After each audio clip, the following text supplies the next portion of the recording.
In today's episode, I am talking to Christena Cleveland about a topic that is dear to my heart, and that is the topic of the Black Madonna, Great Mother, Great Cosmic Mother. Christena Cleveland is a social psychologist, a public theologian, an author, and an activist.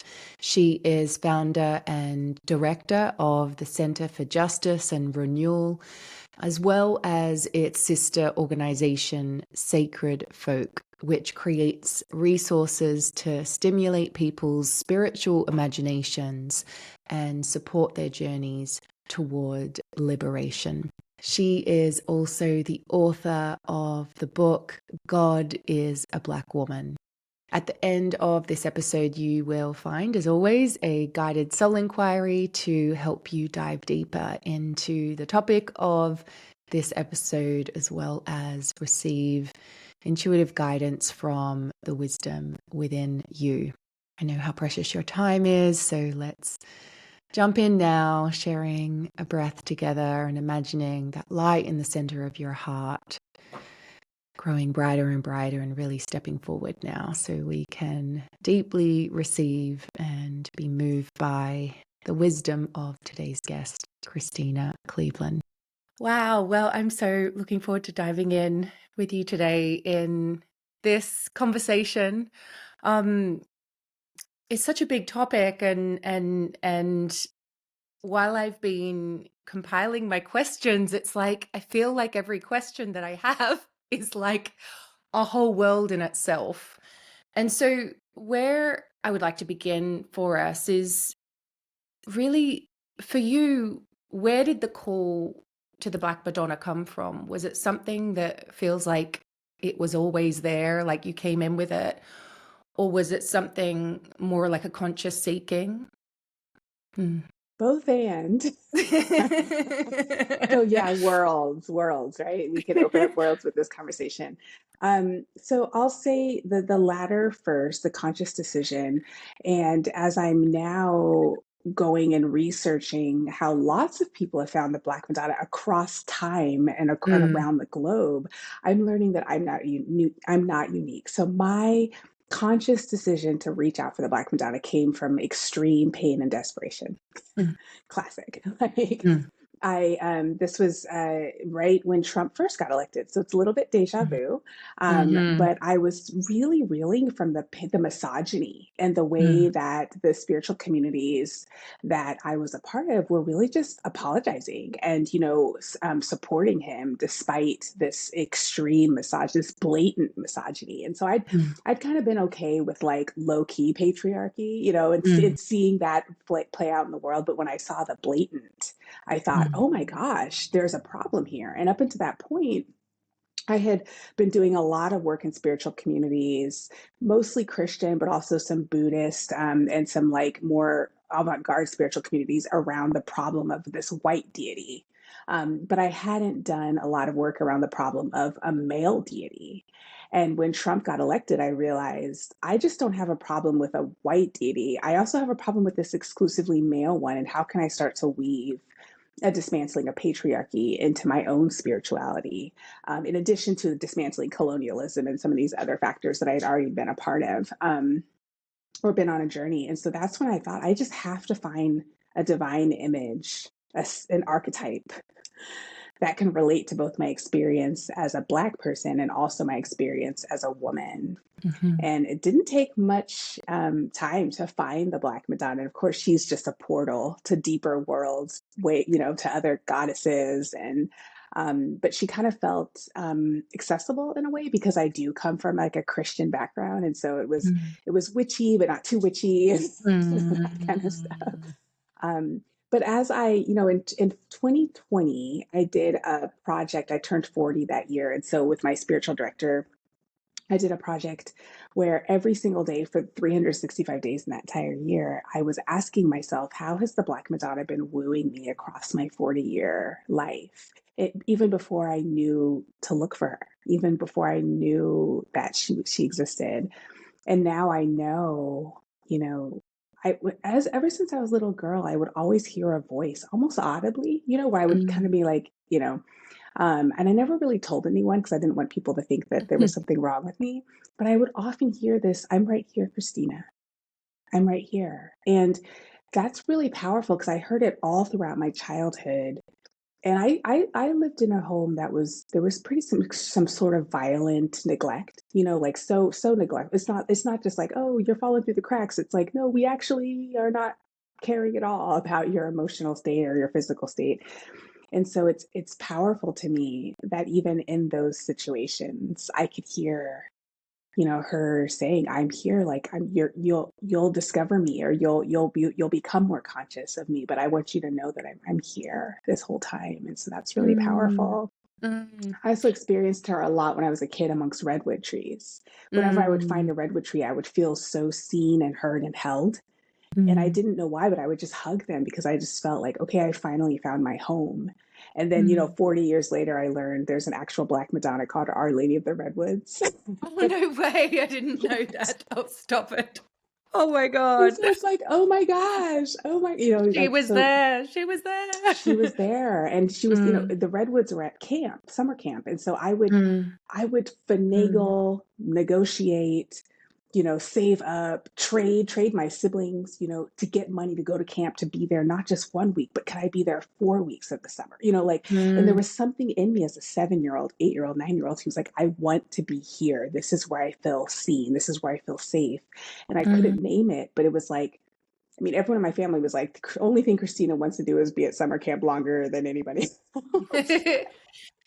And that's Yeah. so interesting. And like, it's amazing when you track back and you kind of like, and it's easy when you're talking about your story in a book or on a podcast, you're like, and then this happened, and then this happened. And that's never as like, polished as that in real life. Linear, But exactly. Yeah. one question I have for you, which was like, I didn't even know where to put it in the kind of running order, but I want to go there now. And that is like, is prayer part of your spiritual practice? And if so, like, who do you pray to? And has that changed over Mm, time? yeah, yeah. I'm weaving it back in particularly petitionary prayer, right? Where I'm Yeah. saying, here's something that I see in my life or in the world that doesn't feel good, doesn't feel right. Can you do something about that? you know, which I grew up. If people read my book Goddess of Black Woman, they'll know, I grew up in a really evangelical home where we had all night prayer meetings, and so like when I first started deconstructing that journey, I was like, ugh, like I don't want to ask, I just want to commune with God, or I just want to um lean in, and I don't want to be that sort of like have that transactional Mm, relationship. But again, as I'm like, working on a new book and looking at all of the ways in which people across history have engaged with the Black Madonna, a lot of it is petitionary. Like a lot of it is people they come to her because the system's not working for them, whether it's the religious system, the political system, the colonial system. The system is not working, and they're being mm, oppressed, they're being marginalized, they're being harmed. And so they're asking her to intervene. And so that's something that I've noticed. And I'm like, you know what? Maybe I can heal some of my toxic relationship with my spiritual past so that I can start to move into alignment. Because I do like the idea of being part of a lineage, you mm. know. But I'll say very recently, I got in a huge car accident about a month and a half ago and totaled my car. And my car was totaled. Someone hit me on a major highway, and so my car and so there was a couple days when there was some uncertainty about whether my car was going to be totaled or not, and so in my car, her name was Rue, which is short for Jerusalem, our mother, which is another name for the Black Madonna, Oh. and so she's been with me, long story short, way more than a car, more like a family member, you know, and has been with me through so many ups and downs in my life. And so I remember I was on my elliptical, this is about a month ago, when my insurance company was like, this might be a complete total loss, you might need to get a whole new car, we might not repair it. And I was like, okay, let me bring this to the Black Madonna because I want to actually be more intentional about trusting that there's a divine being who actually cares about the little details in my life, Mm. so I said, let me talk to her about this. And so I'm like crying, and I'm like, it's okay to cry with her and just say, this sucks. Like, this is my car and I don't want to lose her. So I just said, please, please, please, please, please don't make my car be totaled. Like, please save her from being totaled. I want her to just get fixed and keep living with her, for a few more years. And then I just put it out there, like, this is my prayer. This is what I Mm. want. But then I also had this moment where I'm like literally on the elliptical and my arms are moving, and I'm like, okay, that's my prayer. Unless you know something that I don't. Mm. Because now I finally have this divine archetype that I can say, here's what I see, here's what I feel, here's what I know. And based on all that information, this is what I'm asking for. Mm. And also, you have my back. Mm. You see beyond, you're cosmic. You see all Mm. sorts of things. You know what I need Mm. more than I know what I need. And so, if you actually think it's best for my car to be totaled and for me to move on, then okay, Mm. that's my prayer. Mm. And it felt so powerful because I think what I've always longed for my whole life is a divine being who I could literally say, not my will, but your will to, and feel Mm. safe, Trust, like be held by feel that. safe. Yeah, Yeah. yeah. It's all uncertain. I feel a way. I have feelings and I know what I want. But at the end of the day, I know you are holding me and want only the best for me and are protecting me.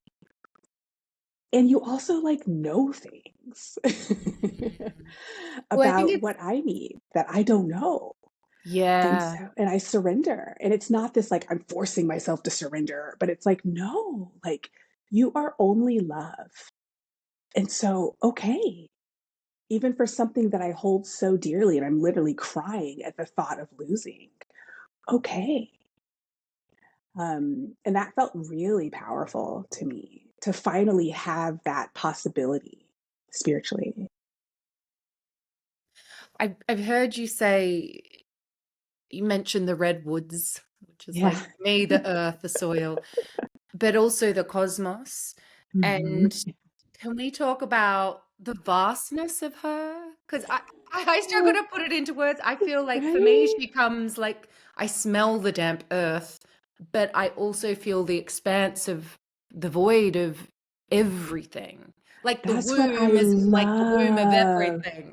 Oh my gosh, so true. And so what's amazing is like the some of the oldest names for the Black Madonna, and I would say, the Black Madonna really is just one of many contemporary versions of the ancient dark goddess, right? The Yeah. oldest archetype, spiritual archetype in the world, the mother of Africa, Mm. right? And so she's millions of years old, at least in human history. She's older, obviously predates humans, but some of the oldest names for her, I mean, these names are tens of thousands of years old, are one, Mother Moist Earth.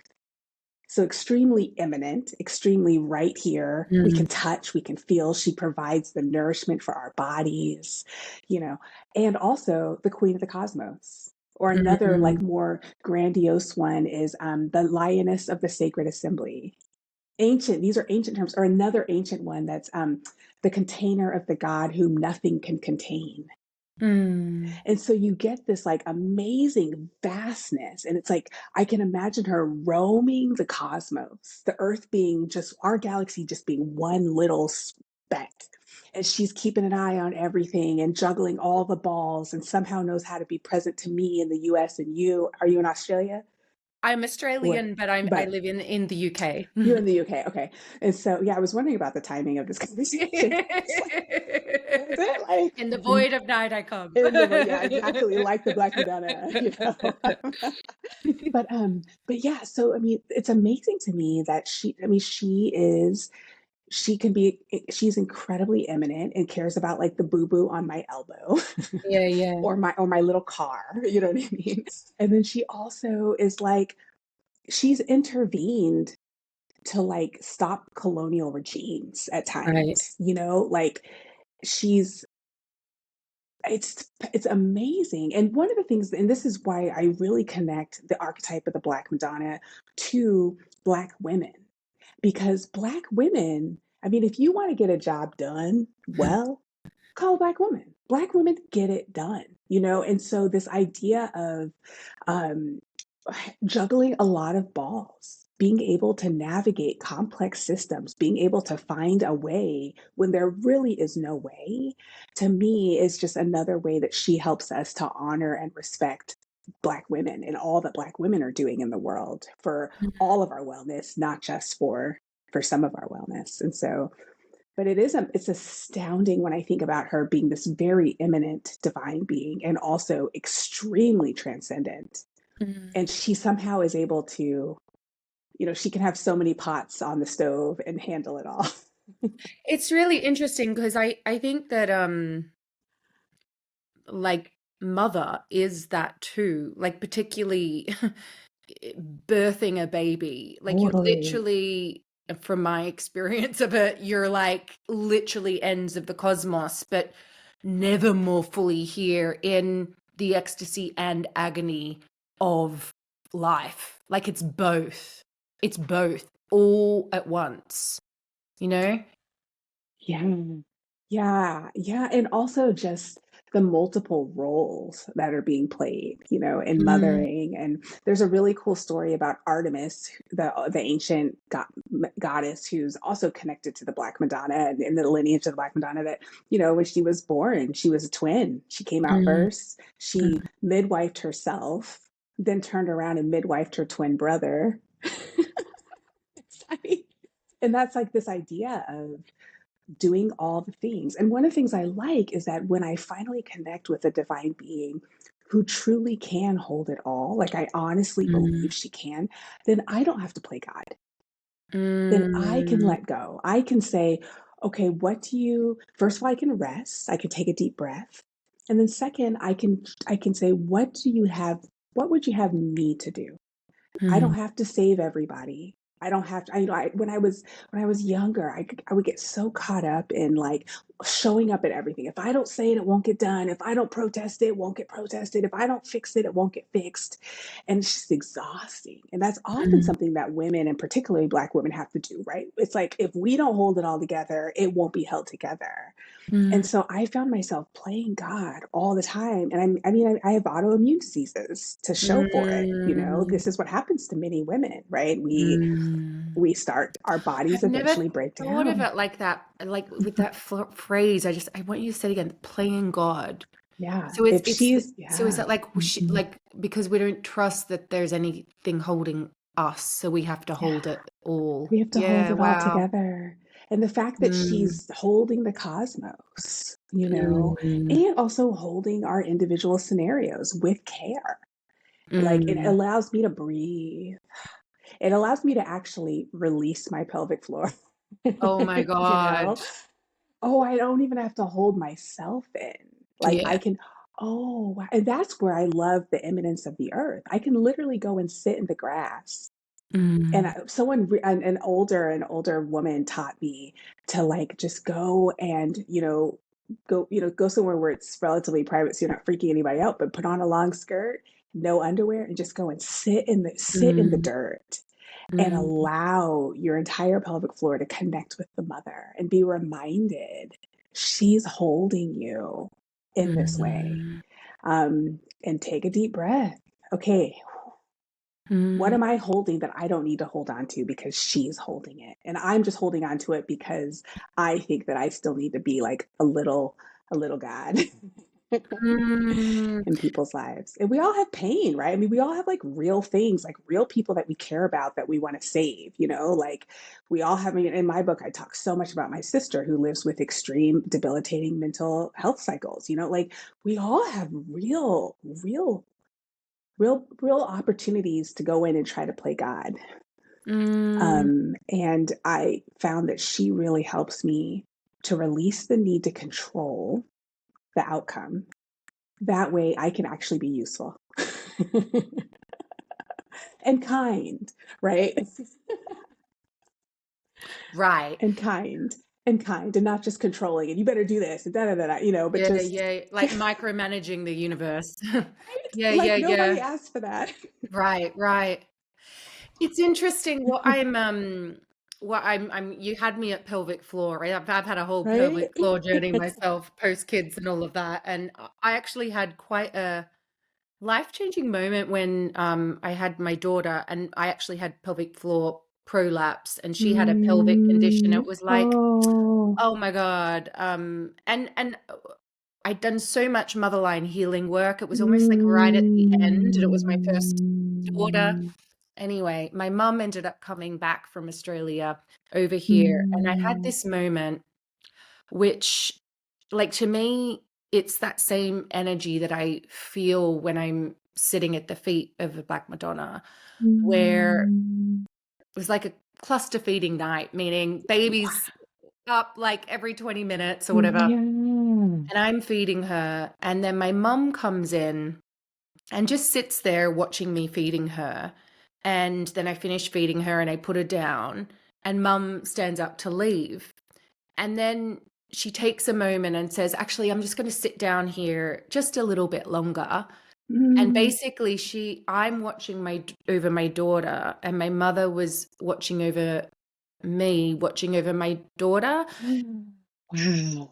And I got this visual of the pelvic floor, of that web of support of mother, mother, mother, Mm. mother, mother, all the way Yeah. back. Oh, And infinitely mothered. infinitely, and Oh, seeing also how also, like, in our society, mothers are just so set up to fail, and I'm talking totally. practically and archetypically Mm-hmm. and Mm-hmm. I didn't pronounce that word, Mm-hmm. archetypically and all of that.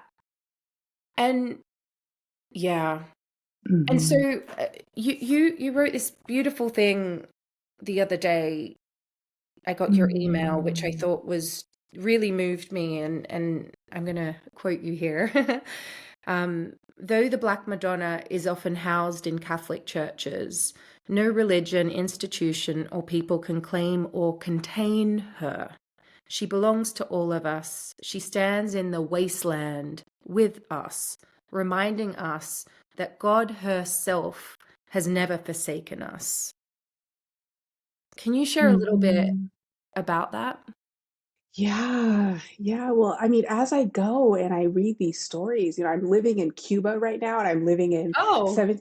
Well, I'm living in the U.S., but I mean in my mind because I'm oh, going. right. So I'm living in like 1600s Cuba, and I'm living in like late Oh, 1700s Haiti, and like I'm learning mm, about all these stories of people who were in extreme distress, and it's like systemically, right? It's like they have no power compared to the powers that be, and they're enslaved or they're colonized, or there's a plague coming. And so it's just like all hope is lost, and there are these amazing stories of them calling out to the Black Madonna, and the mm, Black Madonna coming to them, and saving them. And actually, so speaking of breastfeeding and mothering, mm. there's a story that I've been reading a lot this week because I'm going to share it with my Patreon community, but I'll share it here too. Like, the Black Madonna, one of the Black Madonnas of Belgium, not far from where you are, is an actual Virgo locked-in. So she's a nursing Black Madonna, and her boob is out, Mm. and this actual statue is of her Wow. nursing. They're extremely rare.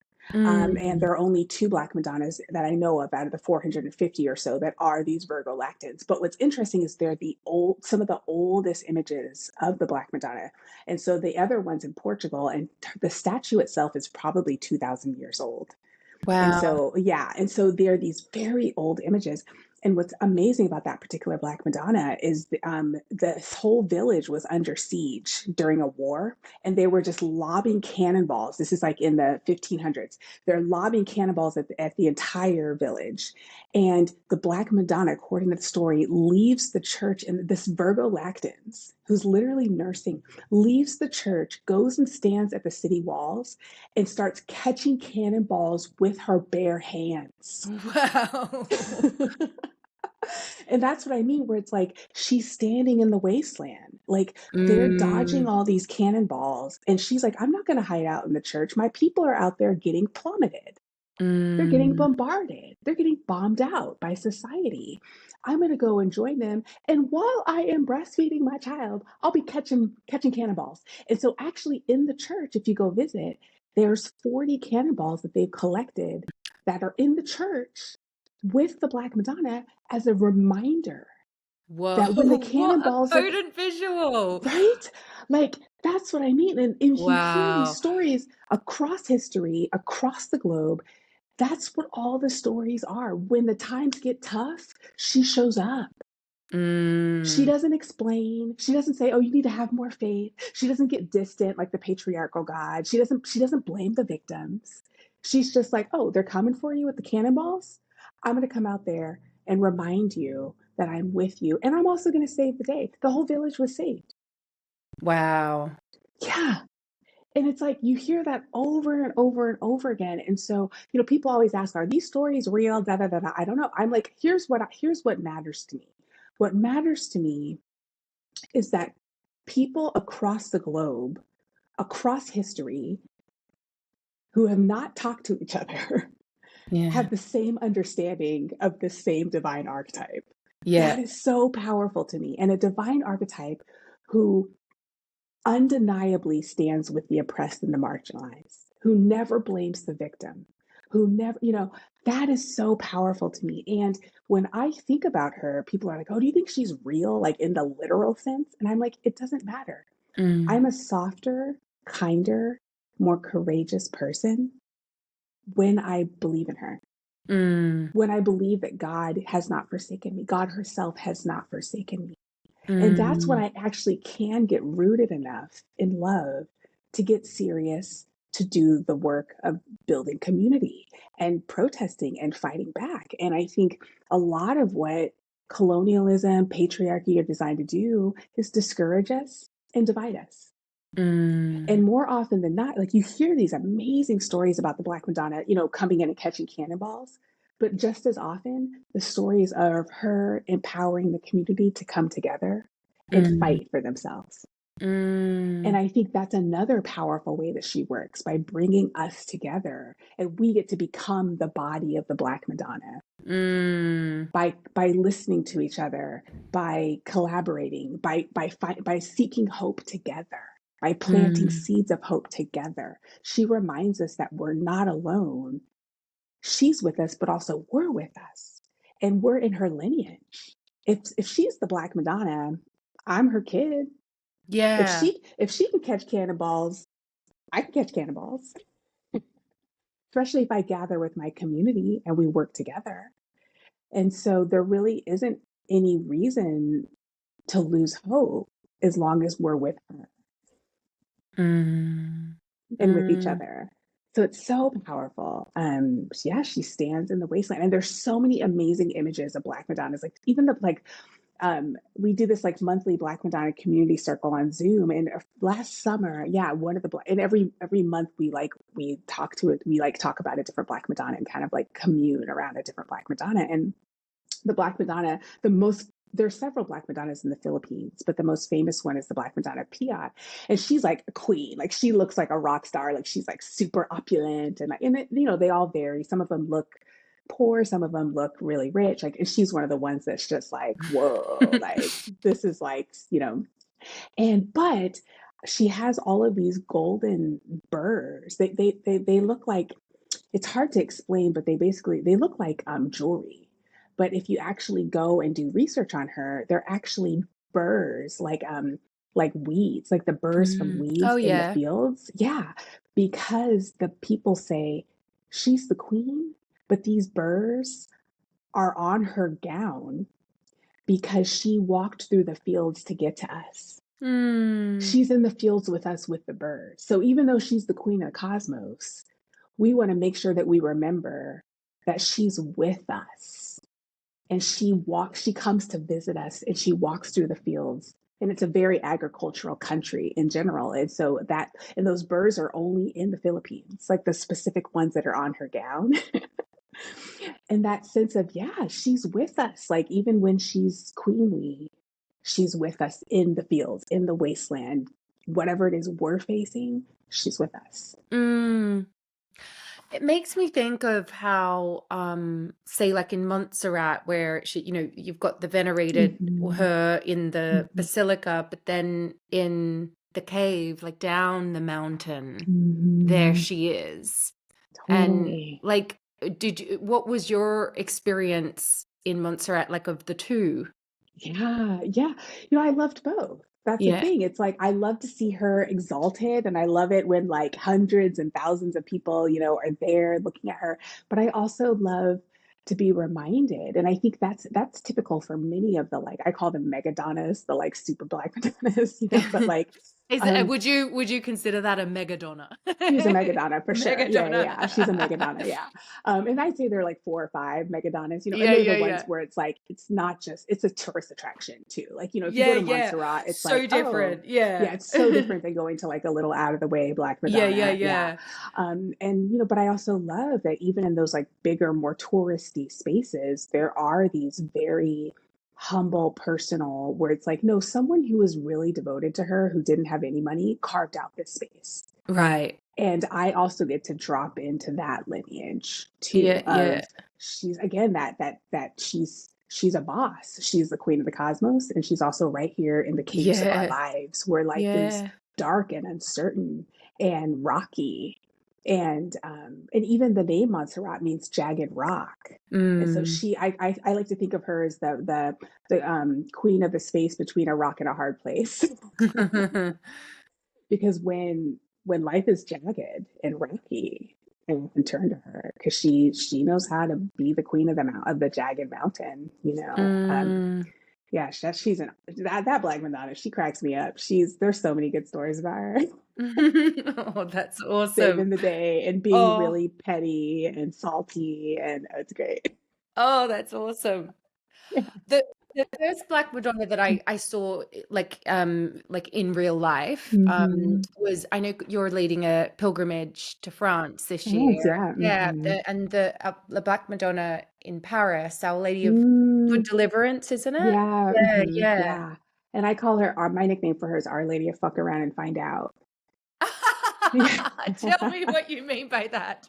Well, that's As in, another, like, yeah. getting pregnant?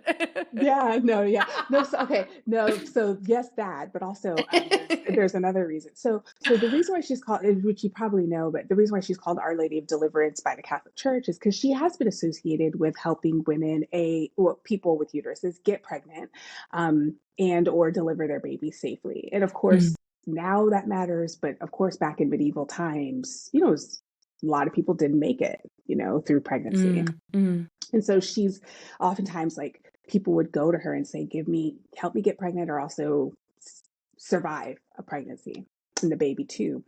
But as I've traveled around France and talked to people in the villages, I've heard a similar story told over and over and over and over again in the villages. And this is not officially approved of by the Catholic Church, Yeah, yeah. right? But the story is that when a woman during the medieval and Renaissance period was in a marriage that was unsafe and abusive, there was no recourse for her. She couldn't divorce the Mhm, husband. She was property. So she would go to the Black Madonna and ask for deliverance from her mm. marriage, from the abusive relationship. And the story goes over and over and over again. I've heard this and all over France. As soon as she prays to Our Lady of Good Deliverance, the husband is never seen of again, just Whoa, disappears. whoa, Like, I'm not saying she kills him, but there's no body, like, literally gone, wow, just gone. And so I wow. call her Our Lady of Fuck Around and Find Out, because if you're someone who's out there abusing people and Mm, not taking accountability for it, she believes victims. The mm. story is consistent. If people come to her and say, I'm being abused, she's not like, oh, well, let's go through the proper channels. Or like, let's look at the other side. And she's like, no, not on my watch. And then literally the husband is never heard of again. Wow. Yeah. And Mm, for me, as an American woman, where victims are usually blamed, especially when it comes to sexual abuse, domestic violence, mm, people are often making making excuses, for the abuser. People are often saying, "Oh, you should just forgive," or he's doing the best he can. It's so powerful for me to have a divine archetype who's just like, "Oh, you don't even need to explain more. I got you." Like, you don't have to just, if you are being abused and you come to me and say, "I'm being abused," I'm going to handle it. Mm, I understand that you can't just file paperwork at the court system. That's mm, not safe. Or you don't, the judge isn't getting, like, she knows how to work around the system. She understands mm, that the system is broken for many of us, that it mm, only benefits a small number of people. mm, And she's really good at just being like, "I'll take care of it." And mm, I've heard this story all over France. It's mm, unbelievable. mm. And like I've heard you talk a lot about her being a divine archetype for these times. Is that really what you mean when Mhm. you say that? Yeah, I mean, I think so many of us are experiencing a breakdown of systems Mm, that just don't work anymore. More and more people feel alienated in spiritual spaces. More and mm, more people feel alienated by their government. mm, We're looking at wars and genocides all over the globe. We're mm, still dealing with COVID-19, and there's still people who are extremely marginalized by it as the rest mm, of society kind of keeps moving on. Um, I'm right now dealing with a conundrum around Paris because Paris is not particularly accessible to people who have any sort of physical disabilities. And so, even just on that level, it's like our world is not designed for human flourishing. mm, Our world is mm, not designed for all humans. It's designed for some humans, mhm, and I think she's a divine archetype who across history has been very present and defending of the people who the system's not working for, whether it's mm, slavery, whether it's patriarchy, whether it's, really sketch, like an evil kind of evil ruler, mm, or whether it's, I mean, or it could be on a smaller scale. It could just be, you know, I don't know what it's like in the UK, but in the US, cost of the inflation, right? Life is just mm. more expensive. Like I'm like the oldest of the millennials, kind of youngest of Gen X, and it's What like the age are life. you? I'm 44, Oh and yeah, it's I'm like, 43. We're okay, similar. so similar, yeah. And Mm. so it's like even the life that our parents were able to make on a certain salary, Yeah, forget about it, right? it's So it's no like for chance. so many of us, whether it's these sort of global systemic issues or these like more personal, like I'm just struggling all the time. Does anybody care? Mm, mm, Or loneliness. I mean, they're calling it a loneliness epidemic. mm, Like, does anybody see me? Does anybody, mm, everywhere I turn, there's pain and there's people slipping through cracks and there's people for whom the system is not just not working for them, it's actually actively harming them.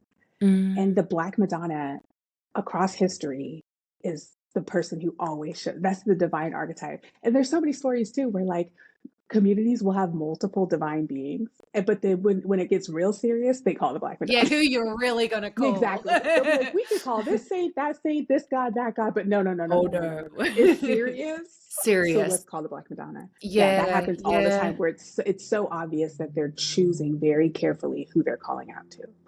And they yeah. know she's the person to call when it's real bad. Wow. Mm-hmm. Wow. Mm-hmm. And I know pilgrimage has been like a big part of your journey, and Mm-hmm. you're leading one in is it in May you're leading it? It's in, yeah, April and In May. May, Two, there's April and two. May. Yeah. Mm-hmm. Is there like is there like a particular pilgrimage that you have done that has touched you more Mm-hmm. deeply than others, or? Yeah, yeah, and I haven't taken anyone, I we're going to be starting like a Black Madonna school this year, and so I think certain people in that school can opt into this pilgrimage, but it's Okay. one of them is and I don't know that I'd ever lead another a pilgrimage like this, but the one that really first transformed my life was a 400-mile walking pilgrimage across central Wow. France.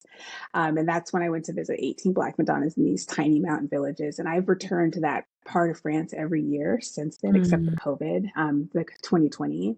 And so I've been going there for 7 years now. And I just keep going back because it's just it's not trendy. It's not Paris. It's not fancy. but the entire region is surrounded by 47 volcanic mountains. And so Wow. it's known, and that region has been known to the devotion to the dark goddess, first devotion, for like 6,000 years. Wow. And so it's just, and there are hot springs everywhere, and it's rural. And so, that's the pilgrimage where the Black Madonnas that are closest to my heart live.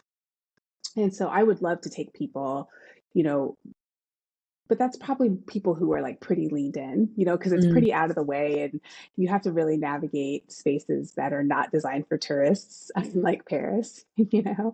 Um, but I'm also just as I start to work on this school with my team, really wanting to bring the Black Madonna to people mm, because not everyone can go on a pilgrimage, yeah. and for physical reasons or for financial reasons or just calendar reasons. And so we're trying to create more virtual spaces, and we're also trying to create more spaces where, like, we would do an event in the US or we do an event in the UK for UK people, that way Mm, people can come for a weekend and experience the Black Madonna without having to, go to Cuba or, right now I'm really obsessed with the Black Madonnas of Rwanda and Haiti, and both of those are countries that are not easily accessible. mm, And so just recognizing that she is always with us, mm, even if mm, we are not we can experience her so powerfully, even if we're mm. not at a space, one of these shrines. Yeah, got Yeah. it. And Hmm. and Yeah. for that person who is like, I feel called to kind of lean towards her, but I don't Hmm. really know where to start, what would you Yeah. recommend to connect with her? Oh my gosh. Okay. So I would definitely say come to our community circle every month because it's free. And Mhm, it's a great way to just get introduced to the Black Madonna, mm, and be in community with other people around the Black Madonna. There are also, I mean, there are so many good books about the Black Madonna too. And so I think, my book, Goddess of Black Women, is a good place to start. But also, there's a really great classic called The Cult of the Black Virgin by Ian mm, Bagg. That's a wonderful introduction to the Black Madonna. But also, honestly, in addition to those sort of, tangible resources, I would say call out to her because she will respond. mm, Like, mm. I've never heard an example of anyone saying, I started seeking the Black Madonna and then she was nowhere to be found. Like, as soon as you just go, like, hey, she's just like, oh my gosh, I've been waiting. Here, let me show up in this way. And all of a sudden, you'll be talking to someone at the grocery store and they'll be like, and the Black Madonna. And it's like, what? And Ah, then you'll see a sign and it's like, what? And then you hear music and all of a sudden she's just coming to you. mm, But I do value your question because one of the things I have found is that um, a lot of times when people are seeking out the Black Madonna, they're coming from a place of desperation and they would like a community that can hold them. It's like, and not everyone's like me. They're not going to just get on a plane and start walking around France without knowing French, without, you know what I mean? Like, not everyone's going to do that. I'm pretty bananas. And so that's why we do have our community circle. And that's why we do have my Patreon community, because there are people who are like, yeah, I really want to learn more. And also, like, I could use some support. I could use some community. And that's all the Black Madonna is, she's so community oriented. She loves for us to be in a journey with other people, and not just feel like we're alone.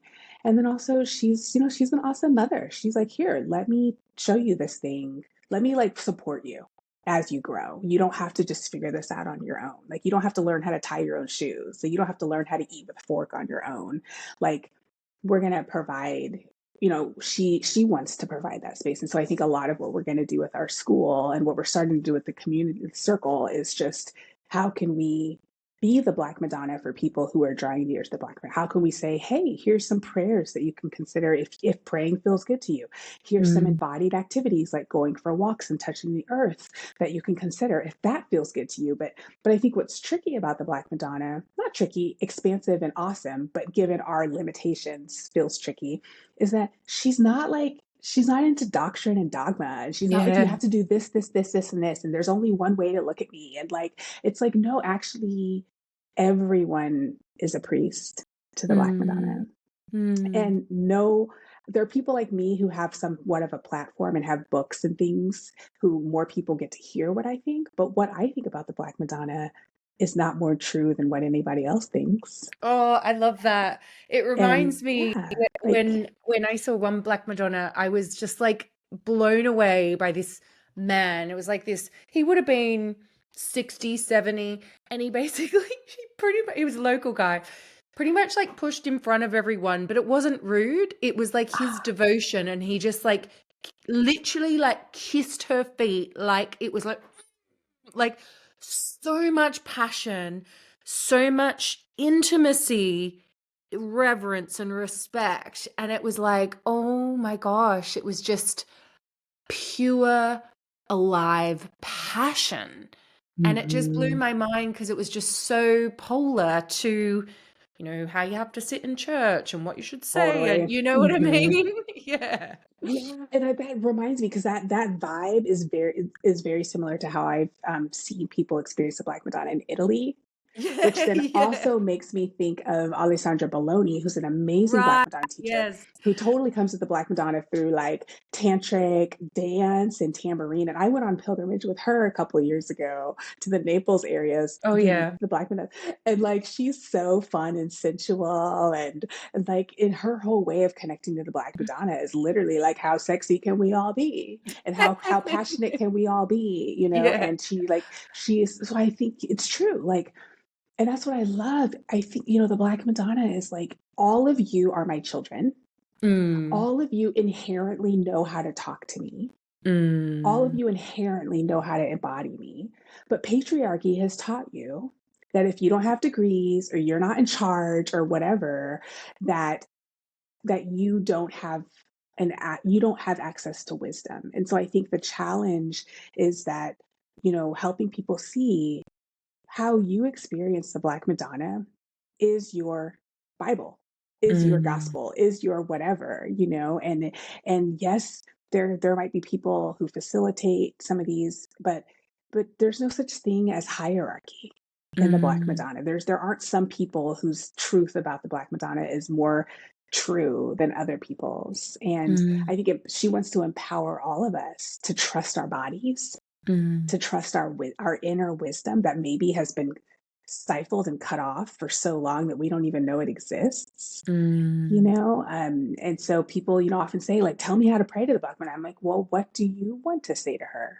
mm, Because it doesn't have to sound any way. It doesn't even have to be words. You can just move, do a dance, do a prayer dance to the Black Madonna.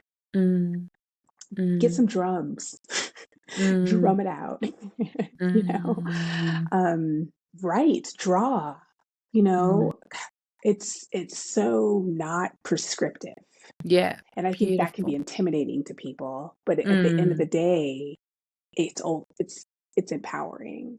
But I think what mm, I want to do is create more space so that people can come and say, hey, I don't really know what I want to do. And it's like, great. Let's try out some things. Let's talk about what other people have done. Now I'm mm, starting to read what people have done all over the globe across history. We got mm, examples. mm. You don't have to Beautiful. reinvent the wheel. Yeah, You right, don't have right. to. And also, she wants you to trust your experience. And so, if you're saying right now, this is what prayer to the Black Madonna looks like, I say, yes, go for it. Yeah, I'm not going to say, oh beautiful. no, that's not accurate. You know what I Yeah, mean? yeah, totally. I'm going to be like, great. Yeah. If it opens you to love for Mm, yourself, for your neighbor, for the mm, divine, mm. that's the litmus test. It's, Beautiful. it's lovely. I love it. Like she's so different than a lot of these patriarchal religions that Mm, many of us experience. mm. Thank you. Oh, this has been a great conversation. Thank you. Thank I you. could go on and on. So I know, yeah. me too. So we've just covered the first question now. I'm Oh, just okay. joking. Oh, beautiful. Well, so for those who want to go deeper into your work, I know there's Yeah. obviously your book, Mhm. God is a Black Woman. Where else can you Yeah, direct so people? we're just so a great place to get started is in my Patreon community just this week we're starting, or actually like in February, we're starting a and I'm not sure when this will air, but we're starting a 6-month series on like restoring justice with the Black Madonna. And so Mhm. stories and empowerment of like why we need matriarchal wisdom today in the Mm, world, mm. why we need a divine feminine archetype like the Black Madonna. How is she unique? But also like how is she helping us to stabilize our nervous system in a very challenging world, and also be useful in our communities in practical ways. And so that's a great place to get involved, and memberships start at $6 a month, so it's like Oh, pretty that's great. accessible for most Yeah. people. Yeah, and it's like everyone who's a contributing member gets access to everything. And then also we have our monthly community circles that if people go to my website, ChristenaCleveland.com, they can just sign up for that. It's totally free. It's just a great way to start connecting with the Black Madonna and learning more about the Black Madonna. And then, hey, if people are ready to like go see her, we're going to Paris in April and May. There are 2 pilgrimages, and that's on my website as well too. And we still have a couple spots on both of them, so there's room for people if they want to come and just be like, hey, that's my personality. I'd listen to a podcast and be like, that sounds I'm cool, I'm going. going. I'm Exactly. I'm Like, in. What is yeah, yeah, exactly. That's totally it? because I'm like, I'm either 100% in or not, you know. It's like I either am obsessed or I just don't care at all. Like there's I'm nothing in between. exactly the Yeah. same. Soul Inquiry is a practice where we connect in with the wisdom within.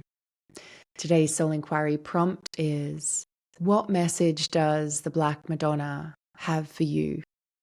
What message does the Black Madonna have for you? And once you have that, as always, what is a little baby step you can take in that direction today? And let's share a deep breath together as we close this sacred space of this episode. I'm really grateful for you being here. If this episode has moved you, and you want to continue returning to yourself and returning here with me, I really want to invite you to hit subscribe. It really helps. And if you've loved this episode of this podcast, please take a moment to leave a review or a 5-star rating. And as always, you can find all the notes and links and everything mentioned from today's episode over at rebeccacampbell.me/podcast.